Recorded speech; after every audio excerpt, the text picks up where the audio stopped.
कहानी की शुरुआत एक ऐसे परिवार से होती है जो हंसी खुशी अपनी जिंदगी जी रहा था।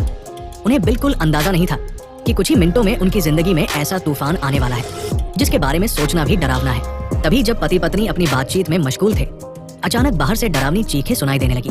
घबराकर दोनों घर से बाहर निकले तो देखा कि पूरे मोहल्ले में अफरा तफरी मची है। लोग अपने घर छोड़कर जान बचाने के लिए भाग रहे थे, जैसे कोई बड़ा खतरा आने वाला हो। जेसन और बेथ ने देखा कि उनके पड़ोसी भी घबराए हुए जल्दी जल्दी अपना घर खाली कर रहे हैं। जेसन ने घबराकर पड़ोसी से पूछा, आखिर हुआ क्या है? तुम लोग घर क्यों छोड़ रहे हो?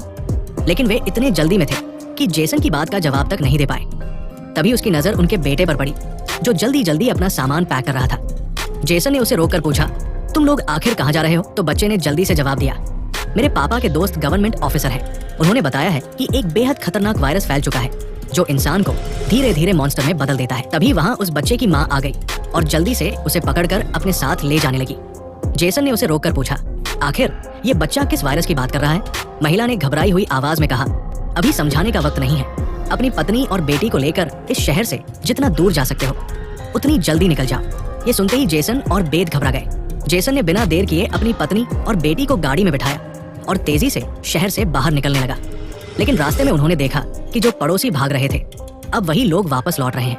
ये देखकर जेसन और बेथ को और भी अजीब लगा। कुछ दूर आगे बढ़ने पर वे भारी ट्रैफिक में फंस जाते हैं। जेसन और उसकी फैमिली गाड़ी से बाहर निकले तो देखा कि शहर से बाहर जाने वाला एकमात्र रास्ता पुलिस ने पूरी तरह बंद कर दिया है। आसमान में जगह जगह हेलीकॉप्टर मंडरा रहे थे, मानो पूरे इलाके पर नजर रखी जा रही हो। तभी लाउडस्पीकर से ऐलान होने लगा कि शहर में एक जहरीला वायरस फैल चुका है, इसलिए सब लोग तुरंत अपने घर वापस लौट जाएं। ये सुनकर जेसन को और भी अजीब लगा। उसने सोचा, अगर शहर में वायरस फैल गया है तो लोगों को बाहर निकालने की बजाय अंदर क्यों रोका जा रहा है? तभी अचानक पास की पहाड़ी से एक विशाल पत्थर लुढ़कता हुआ आया और सीधा उनकी कार पर आ गिरा। ये देखकर वे सब बुरी तरह घबरा गए। पूरा पहाड़ हिलने लगा और तभी उसके पीछे से 2 मिलिट्री फाइटर जेट्स निकलकर सीधे शहर की तरफ बढ़े। कुछ ही पलों में दोनों जेट्स ने शहर पर बम बरसाने शुरू कर दिए, जिससे पूरा शहर राख में बदल गया। ये दृश्य देखकर बेथ को तुरंत समझ आ गया कि अगर वे पुलिस की बात मानकर घर लौट जाते तो उनका अंजाम भी उतना ही डरावना होता। उसके बाद वे फाइटर जेट्स सड़क पर मौजूद लोगों की तरफ बढ़ने लगे। ये देखकर वहाँ मौजूद हर कोई घबरा गया और चारों ओर अफरा तफरी मच गई। अब सबको समझ आ गया था कि सरकार उन्हें बचाने नहीं बल्कि खत्म करने आई है। लोग अपनी जान बचाने के लिए इधर उधर भागने लगे। लेकिन जेसन और बेथ को समझ आ गया कि चाहे वे कहीं भी भागे, फाइटर जेट्स उनका पीछा नहीं छोड़ेंगे और उन्हें मार ही देंगे। तभी बेथ की नजर पीछे पहाड़ पर बने एक स्कूल पर पड़ी। उसे लगा कि बचने के लिए वही जगह सबसे सुरक्षित हो सकती है। ये सोचकर जेसन ने बेथ और जोई को साथ लिया और तीनों पहाड़ पर चढ़ते हुए स्कूल की तरफ दौड़ पड़े। पीछे ब्रिज पर मौजूद लोगों पर फाइटर जेट्स बम बरसाने लगे। जेसन, बेथ और जोई तेजी से दौड़ते हुए स्कूल तक पहुंच गए और वहां उन्हें सौभाग्य से एक सुरंग मिल गई। बम धमाके से कुछ ही सेकंड पहले वे जल्दी से उस सुरंग में घुस गए। जैसे ही बंकर का दरवाजा बंद हुआ, बाहर का तांडव रुक गया और अंदर एक अजीब सी शांति छा गई। ऊपर एक जोरदार धमाका हुआ, लेकिन सौभाग्य से ये सभी बंकर के अंदर थे और उनकी जान बच गई। फिर भी उनके लिए ये बड़ी हैरानी की बात थी कि आखिर ये वायरस था क्या जिसके कारण सरकार ने पूरे शहर के लोगों को मारने का फैसला किया। जेसन, बेथ और जोई कुछ भी समझ नहीं पा रहे थे और उनके मन में डर और उलझन का सन्नाटा छा गया था। अब उन्हें ये समझ आ चुका था कि जिंदा रहने के लिए उन्हें चुपचाप बंकर में ही दिन बिताने होंगे। लेकिन उनके लिए असली समस्या ये थी कि आखिर वे यहाँ कितने समय तक रहेंगे और पेट भरने के लिए खाने पीने का इंतजाम कैसे करेंगे। अच्छी बात यह थी कि बंकर में ढेर सारा एक्सपायरी खाना रखा हुआ था जो तीनों के लिए काफी लंबे समय तक चल सकता था। लेकिन बेथ बेहद परेशान थी। वो अपनी बेटी जोई के बारे में सोचने लगी कि अगर वो बीमार हो गई तो क्या करेंगे। वहीं जब उन्होंने बंकर का दरवाजा बंद किया तो उसका हाथ भी दरवाजे से छू गया था, जिससे उसके मन में और चिंता बढ़ गई। दरवाजे से छूते ही बेथ के हाथ में काफी गहरी चोट आ गई थी। दोनों इसी बात को लेकर घबरा रहे थे कि कहीं ये जहरीला वायरस उनकी बॉडी पर हमला न कर दे। लेकिन अभी सोचने का वक्त नहीं था। सबसे पहले उन्हें बंकर को सुरक्षित बनाना था ताकि ऊपर से कोई दरवाजा खोल न सके। जेसन ने लोहे की जंजीर से बंकर का दरवाजा मजबूती से बंद कर दिया और उन्होंने तय कर लिया कि अब उन्हें यहीं छिपकर अपनी बाकी जिंदगी गुजारनी होगी। लेकिन जमीन के नीचे का जीवन बिल्कुल आसान नहीं था। हर दिन वही बेस्वाद खाना, पीने के लिए कीचड़ मिला पानी और खाली समय में बस ताश खेलना, यही उनकी दिनचर्या बन गई थी। बाहर की दुनिया से उनका हर रिश्ता पूरी तरह टूट चुका था। कई दिनों तक बंकर में रहने के बाद वे सब इस तंग और घुटन भरी जगह से परेशान हो चुके थे। लेकिन उनके पास कोई और रास्ता नहीं था, क्योंकि ऊपर जाते ही मौत उनका इंतजार कर रही थी। ये जिंदगी जेसन के परिवार को मानो दुनिया के अंत जैसा एहसास दिला रही थी। तभी जोई ने मासूमियत से अपने पापा से पूछा, पापा हम यहाँ कब तक रहेंगे? जेसन के पास अपनी बेटी के सवाल का कोई जवाब नहीं था। उसने बस धीरे से कहा, जब बाहर से वायरस खत्म हो जाएगा तभी हम बाहर जाएंगे। फिर उसने प्यार से जोई की आंखों पर अपनी उंगलियां रखी और उसे बाहर की खूबसूरत दुनिया की कल्पना करने को कहा। इसी तरह दिन बीतते गए और फिर महीने। उन्हें एहसास भी नहीं हुआ कि इंतजार करते करते बंकर में 300 से ज्यादा दिन गुजर चुके हैं। जोई अपनी माँ द्वारा बनाई गई पेरिस्कोप से बाहर झांकती है और देखती है कि चारों तरफ सिर्फ तबाही फैली है, मानो पूरी दुनिया जलकर राख में बदल गई हो। वहाँ बाहर किसी इंसान का नामो निशान तक नहीं था। ये सब देखकर छोटी जोई के मन में डर बैठ गया कि शायद वे इस दुनिया के आखिरी बचे हुए लोग हैं। उसकी माँ ने उसे प्यार से दिलासा दिया, ऐसा मत सोचो, हो सकता है तुम्हारे दोस्त भी हमारी तरह कहीं छुपे हों। अब रात हो चुकी थी और डिनर का समय था, लेकिन उनके पास बचा हुआ खाना भी बहुत कम रह गया था। इसीलिए वे तीनों हर दिन थोड़ा थोड़ा खाना खाकर गुजारा कर रहे थे। लेकिन आज जोई की जिद पर उसे पूरा एक कैन दे दिया गया। जैसे ही उसने टिन खोला, वो हैरान रह गई क्योंकि डिब्बा अंदर से बिल्कुल खाली था। ध्यान से देखने पर पता चला कि डिब्बे के पीछे एक छोटा सा छेद बना हुआ था। शायद कोई चीज उन डिब्बों से खाना चुरा ले गई थी। बेथ ने तुरंत बाकी बचे सारे डिब्बों की जांच की और पता चला कि पूरे 12 डिब्बे खाली हैं। ये देखकर वे तीनों बुरी तरह घबरा गए क्योंकि ये उनका पूरे 2 हफ्तों का राशन था। बेथ की नजर वेंटिलेशन की जाली पर पड़ी और उसने अंदाजा लगाया कि शायद कोई चूहा अंदर आकर खाना ले गया है। बेथ ने घबराकर कहा, अगर ये चूहा है तो इसे जल्द पकड़ना पड़ेगा, वरना ये हमारा सारा खाना खत्म कर देगा।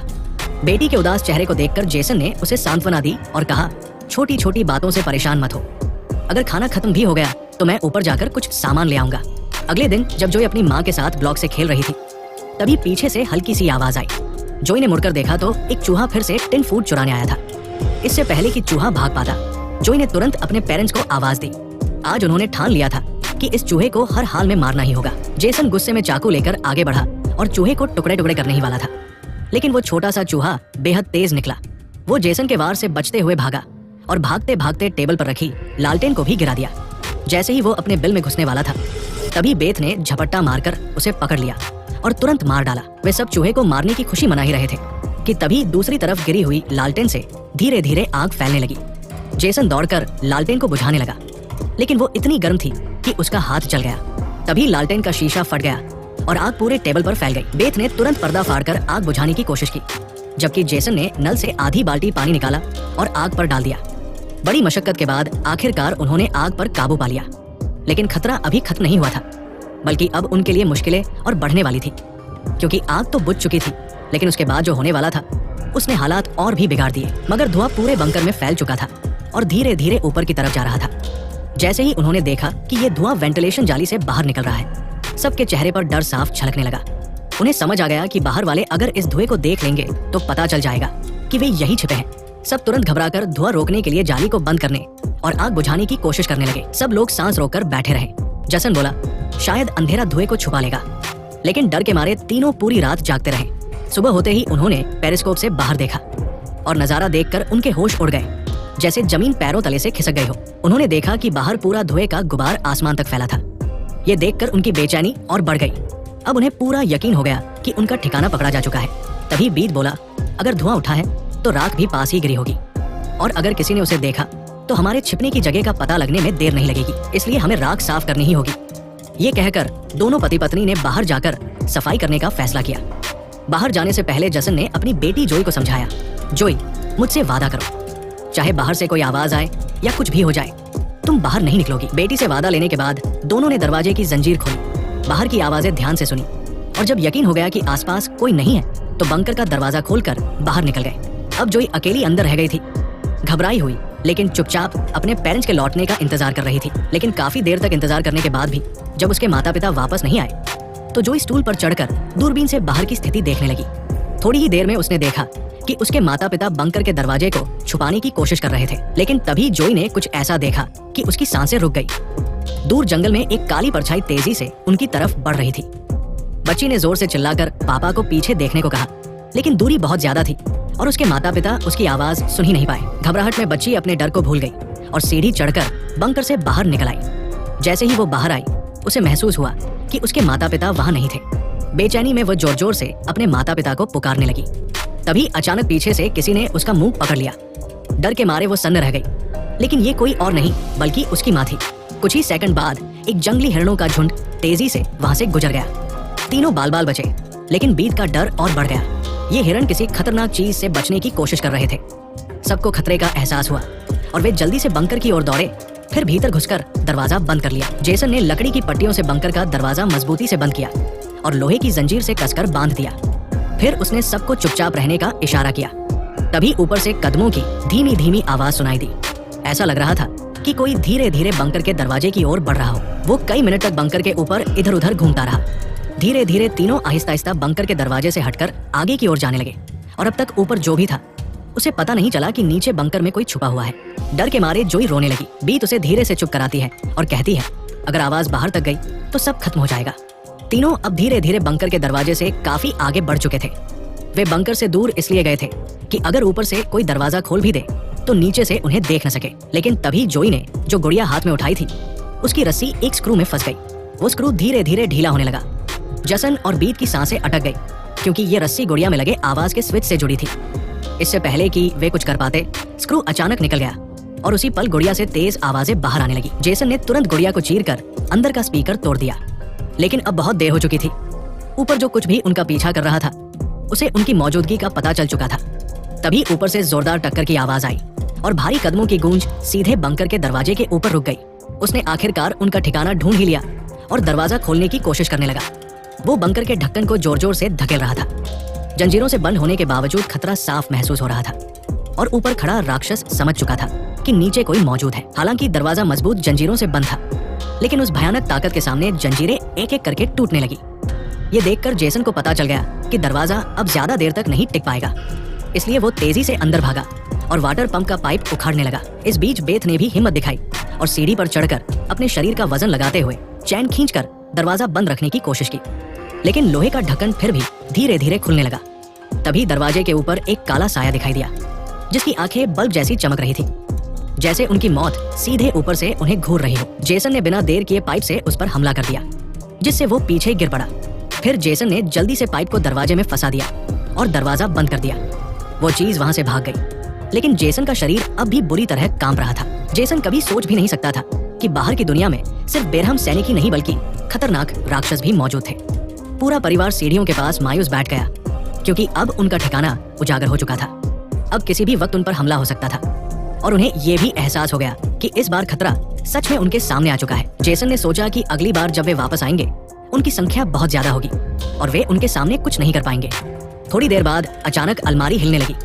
जसन और बेथ तुरंत समझ गए कि उसने अपने बाकी साथियों को भी बुला लिया है। ऊपर से तेज कदमों की आवाजें गूंजने लगी जैसे हजारों जीव उनके सिर पर दौड़ रहे हों। फिर वे सभी बंकर के दरवाजे पर इकट्ठा हो गए। डर के मारे जेसन, बेथ और जोई नीचे कांप रहे थे। तभी अचानक उन्होंने जबरदस्त हमला शुरू कर दिया और इस बार उनकी ताकत पहले से कहीं ज्यादा भयानक थी। मजबूत लोहे का दरवाजा टूटकर नीचे गिर गया और बंकर के दरवाजे पर ढेर सारी चमकती आंखें दिखाई देने लगी। ये देखकर वे डर के मारे पीछे की तरफ भागने लगे, लेकिन राक्षस भी उनके पीछे पीछे बढ़ रहे थे। बेथ ने जल्दी से अपनी तेल की लैंप फेंक दी और उनके और खुद के बीच आग का पर्दा लगा दिया। बेथ और जेसन ने अलमारी को पकड़कर उनके बीच रास्ता ब्लॉक कर दिया। वे सभी तेजी से बंकर के अंदर भागने लगे, लेकिन जानते थे कि ये सब उन्हें ज्यादा देर तक नहीं रोक पाएगा। अब उनके पास बचने का कोई रास्ता नहीं था। तभी जोई ने जमीन की ओर खुलता हुआ एक वेंटिलेशन देखा। जेसन ने पूरी ताकत लगाकर वेंटिलेशन का ढक्कन तोड़ा और अपनी पत्नी और बेटी को बाहर की ओर धकेल दिया। लेकिन जब वो खुद बाहर निकलने लगा तो तंग जगह के कारण अटक गया। दूसरी तरफ राक्षस तेजी से उसकी ओर बढ़ रहे थे। अब जसन को किसी तरह यहाँ से निकलना ही था। उसे कोई और रास्ता नजर नहीं आया। मजबूरी में उसने अपने कंधे की हड्डी तोड़ दी जिससे वो दर्द से चीख उठा। खुद को संभालकर वेंटिलेशन में घुस गया। बेथ ने बिना देर किए पूरी ताकत से उसे बाहर खींचना शुरू किया। जैसे ही जसन बाहर निकलने वाला था तभी एक विशाल राक्षस ने आकर उसके पैर को पकड़ लिया। जेसन समझ गया कि अब उसका बच पाना नामुमकिन है। भागने की अब कोई उम्मीद नहीं थी। अपनी पत्नी से आंखें मिलाते हुए उसने कहा, जो भी हो जाए जोई को कुछ मत होने देना।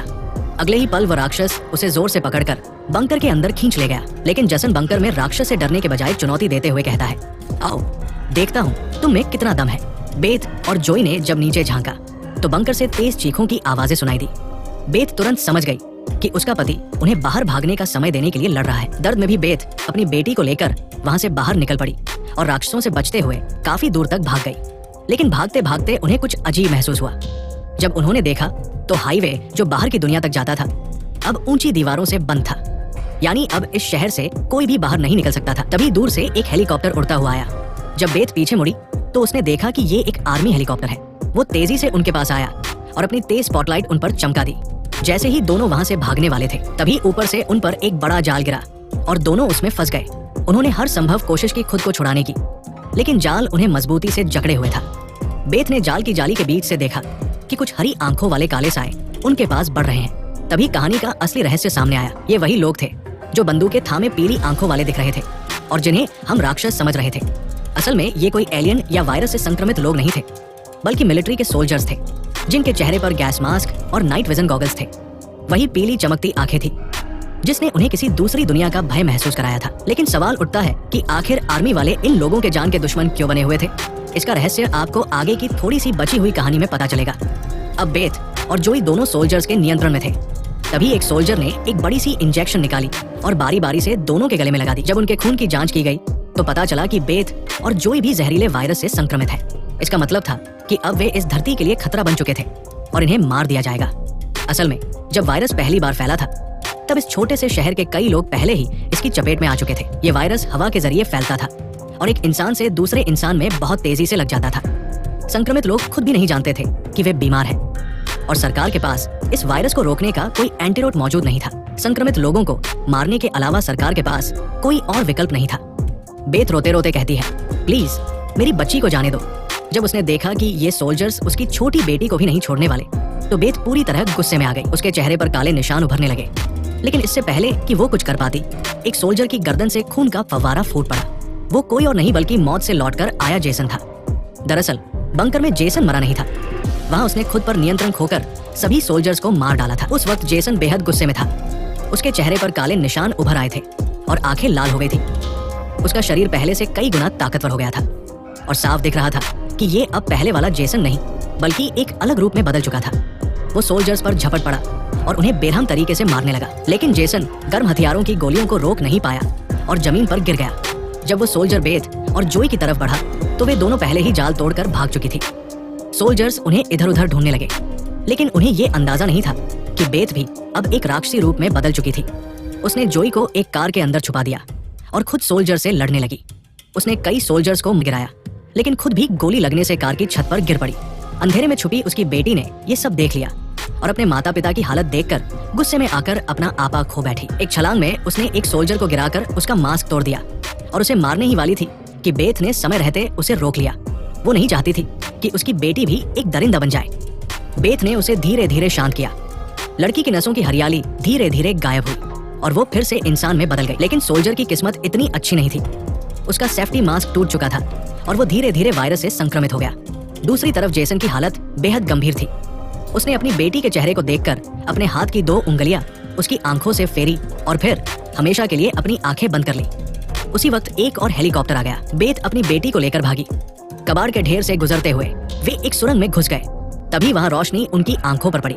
देखने पर पता चला कि सामने वही पड़ोस का छोटा लड़का था जिसे हमने कहानी की शुरुआत में देखा था। फिर बेथ और जोई उस लड़के के पीछे चल पड़े। वो लड़का उन्हें एक गुफा जैसी टनल में ले गया जहाँ उसके माता पिता और कई अन्य लोग छुपे हुए थे। असल में वहाँ उनके जैसे ही वायरस से संक्रमित लोग थे जो जिंदा रहने के लिए अंधेरे में चूहे जैसी जिंदगी गुजारने पर मजबूर थे। ये वायरस खतरनाक जरूर था, लेकिन जानलेवा नहीं। ये संक्रमित इंसान के शरीर पर तब ज्यादा असर करता जब वो डर जाता या गुस्से पर काबू नहीं रख पाता। लेकिन असल में उन लोगों ने खुद पर काबू पाना सीख लिया था। वे शहर के सोल्जर्स को राक्षस समझते थे, लेकिन असल में वही खुद राक्षस थे। इसी के साथ ये कहानी समाप्त होती है।